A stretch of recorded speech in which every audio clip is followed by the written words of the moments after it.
Friends, तो कैसे हैं आप लोग। मैं अजीत आज लेकर आया हूं आपके लिए शेयर कैपिटल पार्ट 4 का सेक्शन बी लेकर। तो जैसा कि लास्ट वीडियो में मैंने डिस्कस किया था कि शेयर्स को किन पर्पस के लिए इशू किया जा सकता है। तो पहला पर्पस जो लास्ट वीडियो में सेक्शन ए में हमने पढ़ा था वो था issue of shares for cash, यानी जब कंपनी को शेयर्स इशू करके कैश चाहिए होता है, मतलब जब कंपनी को कैश की जरूरत होगी तो वो शेयर इशू करती है, तो उसको बोलते हैं issue of shares for cash. आज हम अपने सेक्शन बी में कवर करेंगे, क्योंकि लास्ट वीडियो में मैंने कवर कर चुके हैं, पहला पार्ट हमारा ऑलरेडी कवर हो चुका है issue of shares for cash. तो आज का टॉपिक है हमारा issue of shares for consideration other than cash. तो जानते हैं ये पॉइंट क्या होता है और इसको proper explanation and accounting treatment के साथ हम यहाँ पर समझेंगे। तो students, issue of shares for consideration other than cash, इसका मीनिंग ये होता है कि जब कंपनी को शेयर्स इशू करने होते हैं लेकिन उसके बदले में उसे कोई प्रॉपर्टी, एसेट या सर्विस चाहिए होती है। इसको अदर वर्ड में समझते हैं, जब कंपनी को किसी भी वेंडर से, किसी भी बंदे से, किसी भी कंपनी से कोई एसेट परचेज करना होता है, कोई प्रॉपर्टी परचेज करनी होती है या कोई सर्विस लेनी होती है और रिटर्न में उसको उसका जो पेमेंट होगा वो कैश में नहीं करना होता है, उसके बदले कंपनी उसी वैल्यू के, उतनी ही वैल्यू के शेयर इशू करती है कैश में पेमेंट करने की जगह। तो उसको बोलते हैं issue of shares for consideration other than cash. I hope students issue of share for consideration other than cash की मीनिंग आपको समझ में आ गई होगी। अब हम बढ़ते हैं इसके अकाउंटिंग ट्रीटमेंट की तरफ। इसके अकाउंटिंग ट्रीटमेंट में बस इतना ही है कि कोई भी कंपनी जब उसको पेमेंट करना होता है, सिंपल सा, किसी भी बंदे को, किसी भी कंपनी को उसको जो सर्विस मिली है उस कंपनी से, उसको जो एसेट या प्रॉपर्टी मिली है उस कंपनी से, तो कंपनी जब उसका पेमेंट करेगी तो वो कैश में ना करके शेयर्स में करती है। और जब वो शेयर्स में पेमेंट करेगी तो हमें ये भी देखना होगा कि वो शेयर पार पे इशू किए गए थे या प्रीमियम पे इशू किए गए थे। ये बहुत ही इंपॉर्टेंट पॉइंट है। देखिएगा, पार का मतलब क्या होता है, हम अपनी प्रीवियस पार एंड प्रीमियम दोनों के बारे में हम अपनी प्रीवियस वीडियोस में डिस्कस कर चुके हैं। तो मैं आपको फिर से यहाँ पे बता देता हूँ, इशू एट पार का मतलब जब 10 रुपए का, फॉर एग्जांपल 10 रुपए का शेयर जब 10 रुपए में ही पब्लिक को बेचा जाता है तो इशू एट पार होता है। और 10 रुपए का शेयर जब 15 में बेचा जाता है या 12 में बेचा जाता है, यानी अपनी ओरिजिनल वैल्यू से बढ़ाकर बेचा जाता है, तो उसको इशू एट प्रीमियम बोलते हैं। ठीक है, तो किसी भी वैल्यू पर शेयर इशू हुआ हो सकता है और इस चीज का मैं यहाँ पे अकाउंटिंग ट्रीटमेंट करते वक्त ध्यान में रखना होता है, ये पॉइंट हमें ध्यान में रखना होता है। ठीक है, चलिए आगे बढ़ते हैं। इसमें दो कंडीशन है अकाउंटिंग ट्रीटमेंट में। पहला है issue of shares to vendor. Vendor का मतलब जो हमें सर्विस दे रहा है, जो हमें एसेट दे रहा है, जो हमें प्रॉपर्टी दे रहा है, जो हमारा सप्लायर है, उसको हम कैश में पेमेंट नहीं करने वाले हैं, उसकी जगह हम उसको शेयर्स देने वाले हैं, उतनी वैल्यू के शेयर्स देने वाले हैं, उसको बोलते हैं issue of shares to vendors. Second point है हमारा इसी में issue of shares to promoters. Promoters कौन होते हैं, अभी हम इसके बारे में डिस्कस करेंगे। सबसे पहले हम इस पॉइंट को समझ लेते हैं। Issue of shares to vendor क्या मतलब हुआ, ऑलरेडी मैंने आपको यहाँ पे डिफाइन कर चुका हूँ कि जब if a company purchases some assets including services, यानी जब कोई कंपनी कोई एसेट खरीदती है या कोई सर्विसेज लेती है किसी वेंडर से, यानी वेंडर का मतलब जो एसेट या सर्विस का सप्लायर होता है उसको हम वेंडर बोलते हैं। इन एक्सचेंज और बदले में हम उसको फुली पेड अप शेयर्स, यानी शेयर्स की वैल्यू में उसका पेमेंट करते हैं, इसको बोलते हैं issue of shares to vendors. ठीक है, अब इसमें जनरल एंट्रीज क्या होंगी अकाउंटिंग ट्रीटमेंट में, बुक्स ऑफ अकाउंट्स में एंट्री क्या पास होंगी, इसको हम देख लेते हैं। सबसे पहले जब आप किसी एसेट को परचेज करेंगे, आप एसेट का मतलब वो मल्टीपल एसेट्स भी हो सकते हैं, पूरा बिजनेस भी हो सकता है, तो जितने भी एसेट्स होंगे उनको हम यहाँ पर डेबिट करेंगे। जस्ट लाइक एंट्री क्या है ऑन परचेज ऑफ एसेट्स, यानी जब भी हम किसी भी वेंडर से एसेट को परचेज करेंगे तो वहां पर एंट्री पास होगी sundry assets account debit to vendors account. अब यहाँ पर इसको थोड़ा सा एक्सप्लेन कर देता हूँ। एसेट्स में suppose land, building, machinery, goodwill, typewriter, furniture, plant and machinery, whatever, कोई भी एसेट अगर आप परचेज कर रहे हैं, मल्टीपल एसेट्स भी हैं, तो उतनी ही बार आपको यहाँ पर उस एसेट का नाम लिखना है और उसके आगे डेबिट लगाना है। मतलब बिकॉज क्या होता है, जब आप एसेट परचेज करते हैं तो हम उसको डेबिट करते हैं। ठीक है, क्योंकि जब हम कोई चीज परचेज करते हैं वो नॉमिनल अकाउंट में आता है, तो रूल कहता है debit all the expenses and losses and credit all the income and gains. तो यहाँ पर हम जब कोई एसेट परचेज कर रहे हैं तो हमारे लिए एक्सपेंस होगा, इसलिए हम यहाँ पर इसको डेबिट कर रहे हैं। वैसे भी किसी भी एसेट का हमेशा डेबिट बैलेंस ही होता है, तो सन्ड्री एसेट्स अकाउंट डेबिट पे कंफ्यूज मत होइएगा। एसेट्स का मतलब मल्टीपल एसेट्स, जितने एसेट्स का क्वेश्चन में मेंशन होगा नाम, उतने एसेट्स का नाम आप लिखेंगे, अकाउंट लगाएंगे, उसके आगे डेबिट लिखेंगे और नीचे लिखेंगे टू वेंडर अकाउंट। अगर वेंडर का नाम नहीं दे रखा है क्वेश्चन में तो टू वेंडर अकाउंट ही लिखना है आपको।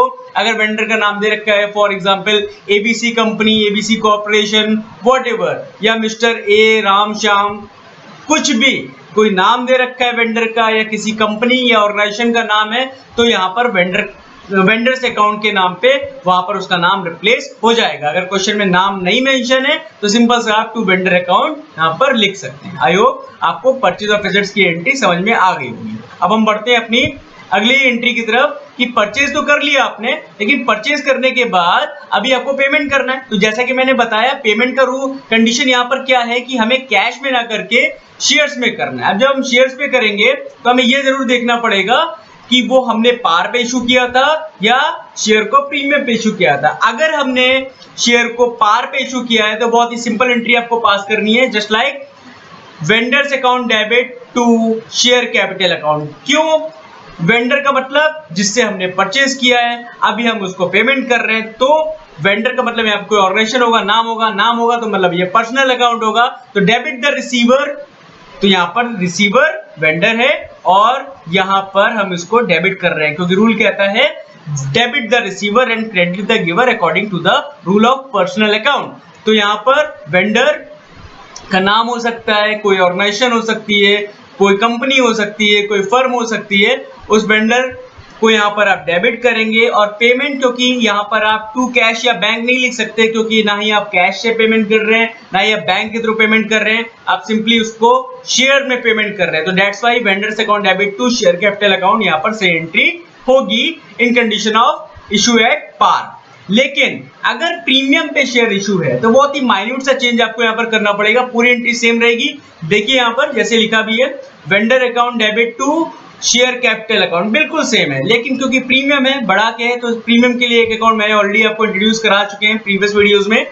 इसके लिए अकाउंट आएगा सिक्योरिटीज प्रीमियम रिजर्व अकाउंट, यानी सिंपल सा अगर प्रीमियम पे शेयर इशू होगा तो आपको एक एंट्री एडिशनल यहाँ पर बढ़ानी पड़ेगी, just like vendors account debit to share capital account to securities premium reserve account. I hope आपको वेंडर्स की एंट्री समझ में आई होगी। अब हम बढ़ते हैं अपने नेक्स्ट टॉपिक की तरफ कि ये तो बात होगी वेंडर की, क्या ठीक है हम वेंडर को पेमेंट कर रहे हैं, वेंडर से हम सर्विस ले रहे हैं, वेंडर से हम एसेट परचेज कर रहे हैं, वेंडर से हम कोई प्रॉपर्टी ले रहे हैं और उसके बदले में हम उसको पेमेंट कर रहे हैं शेयर्स में। शेयर्स में दो कंडीशन है, पार पे है तो हम वेंडर को सिंपल जितनी वैल्यू का मतलब एसेट खरीदे हमने उतने ही हम उसको पेमेंट कर देंगे। अगर प्रीमियम पे है तो हम उसमें प्रीमियम का अमाउंट अलग से सेपरेटली यहाँ पर शो करेंगे, ठीक है। अब अगली कंडीशन है हमारी issue of shares to promoters. Promoters कौन होते हैं? अब हम इस पूरे पॉइंट को एक्सप्लेन करने से पहले समझते हैं प्रमोटर्स होते कौन है। इसके लिए मैंने यहाँ पर एंड में एक एक्स्ट्रा ज्ञान नाम का टॉपिक दे रखा है, जैसा कि आपको दिख रहा होगा स्क्रीन पे। एक्स्ट्रा ज्ञान में क्वेश्चन क्या है? Who are promoters of a company. Answer में क्या दे रखा है, देखिए पढ़िए इसे। A promoter conceives an idea for the setting up of a particular business at a given place and performs various formalities required for starting a company. A promoter may be an individual, firm, association of persons or a company. Simple सी बात है, वो बंदा, वो इंसान या वो company, वो ऑर्गेनाइजेशन जिसके दिमाग में वो आइडिया ऑफ बिजनेस सबसे पहले आया कि क्या बिजनेस करना चाहिए, क्या आइडिया है इसका, कैसे सेटअप करना है, क्या क्या फॉर्मेलिटीज होंगी, क्या डॉक्यूमेंटेशन होंगे, सारी चीजें जो बंदा या कोई कंपनी करती है, परफॉर्म करती है इस फंक्शन को, जिसके दिमाग में सबसे पहले आइडिया आता है कि इस बिजनेस को सेटअप किया जाए, उसको कंपनी का प्रमोटर कहते हैं। प्रमोटर का मतलब फिर से एक बार एक्सप्लेन कर देता हूं, वो बंदा, वो कंपनी, वो फर्म, वो ऑर्गेनाइजेशन जिसके दिमाग में सबसे पहले बिजनेस को सेटअप करने का आइडिया आता है, किस प्लेस पे सेटअप होगा इसका आइडिया आता है, क्या क्या फॉर्मेलिटीज चाहिए कंपनी को सेटअप करने के लिए,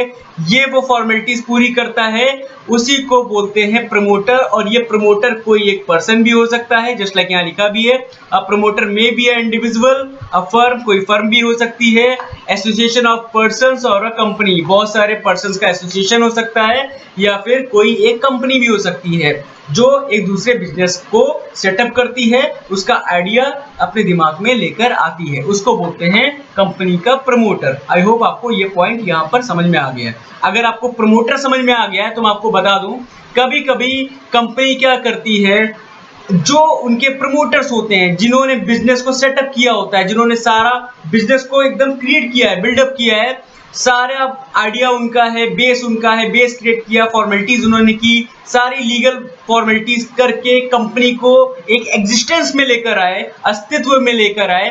उन प्रमोटर्स की सर्विसेज के बदले में कभी कभी कंपनी उनके नाम पे शेयर्स को इशू कर देती है। दैट्स वाई यहाँ पर लिखा भी है, अ कंपनी में issue shares without cash to promoters for services rendered by them. I hope आपको ये पॉइंट समझ में आया। इसका मतलब क्या कि जो प्रमोटर्स होते हैं, जिनकी वजह से आज कंपनी खड़ी है, जिन्होंने बिजनेस सेटअप किया, जिन्होंने बिजनेस आइडिया लाए, जिन्होंने प्रॉपर लीगल फॉर्मेलिटी करके सारे डॉक्यूमेंटेशन करके कंपनी को अस्तित्व में लेकर आए, एग्जिस्टेंस में लेकर आए, आज उन्हीं प्रमोटर्स की सर्विसेज के बदले में कंपनी उनको कैश पेमेंट करने की जगह उनको कुछ शेयर्स इशू कर देती है, उसको बोलते हैं issue of shares to promoters. और जिनके लिए कुछ जर्नल एंट्री पास की जाती हैं, उनके बारे में अब हम आपको आगे विस्तार से बताएंगे। ठीक, तो जर्नल एंट्री की बात है तो issue of shares to promoters, इस केस पे आपके पास 3 जर्नल एंट्री अवेलेबल है, जो कि मैंने यहाँ पर नीचे दे भी रखी है। इन तीनों जर्नल एंट्री में आप नोटिस कर रहे होंगे कि और लगा हुआ है बीच में। इसका मतलब क्या हुआ कि इन तीनों एंट्री में से सिर्फ एक ही एंट्री आपको इसका एज अकाउंटिंग ट्रीटमेंट पास करना जरूरी होती है। इसका मतलब कि जब भी आप शेयर्स इशू करते हैं प्रमोटर्स को उनकी सर्विसेज के लिए, हम जब यानी जो कंपनी होगी जब उन प्रमोटर्स की सर्विसेज के लिए शेयर इशू करेगी तो उसको अपनी बुक्स ऑफ अकाउंट में एंट्री पास करनी होती है। वो एंट्री कोई भी हो सकती है, इन तीनों में से कोई भी हो सकती है, जो भी कंपनी को सुटेबल लगे वो एंट्री यहाँ पर वो पास कर सकती है। फॉर एग्जांपल पहली एंट्री आप पास कर सकते हैं goodwill account debit to share capital account, इसमें भी नरेशन के साथ है for shares issued to promoters for their services, यानी पहली एंट्री भी आप लिख सकते हैं। अगर आपको ये नहीं लिखनी तो आप दूसरी एंट्री भी लिख सकते हैं, जहां पर मेंशन है incorporation cost account debit to share capital account. और अगर आपको ये भी नहीं लिखनी तो आप लास्ट वाली एंट्री भी लिख सकते हैं, यहाँ पर मेंशन है formation expenses account debit to share capital account. इसका मतलब फिर से बता दूं आपको कि issue of shares to promoter, यानी प्रमोटर वो बंदा जिसकी सर्विसेज के लिए कंपनी कुछ शेयर्स उसको इशू कर रही है, क्योंकि उसी की वजह से आज वो बिजनेस चल रहा है, आज वो बिजनेस सेटअप है, एग्जिस्टेंस में उसी बंदे की वजह से आया। इसलिए वो कोई बंदा भी हो सकता है, कोई फर्म भी हो सकती है, कोई कंपनी भी हो सकती है, कोई ऑर्गेनाइजेशन भी हो सकता है। उसको उसकी सर्विसेज के लिए जब कंपनी कोई शेयर्स इशू करती है, कुछ शेयर्स इशू करती है, तो हम उसको बोलते हैं issue of shares to promoters. और जब वो शेयर इशू करेगी तो उसको ऑब्वियस सी बात उसको रिकॉर्ड रखना होगा। रिकॉर्ड रखने के लिए उसको एक जर्नल एंट्री पास करनी पड़ेगी, और उस एक जर्नल एंट्री में से आपके पास 3 ऑप्शन है, फर्स्ट, सेकेंड एंड थर्ड। इन तीनों ऑप्शन में से सिर्फ एक एंट्री आपको यहाँ पर पास करनी है। अगेन मैं रिपीट कर दूं, goodwill account debit to share capital account पहला ऑप्शन, दूसरा incorporation cost account debit to share capital account दूसरा ऑप्शन, और थर्ड ऑप्शन है formation expenses account debit to share capital. इन तीनों में से कोई भी एंट्री आप issue of share to promoters के केस के लिए पास कर सकते हैं। आई होप आपको यहाँ पर आज का वीडियो पूरी तरीके से समझ में आ गया होगा। ठीक है, thank you and have a nice day.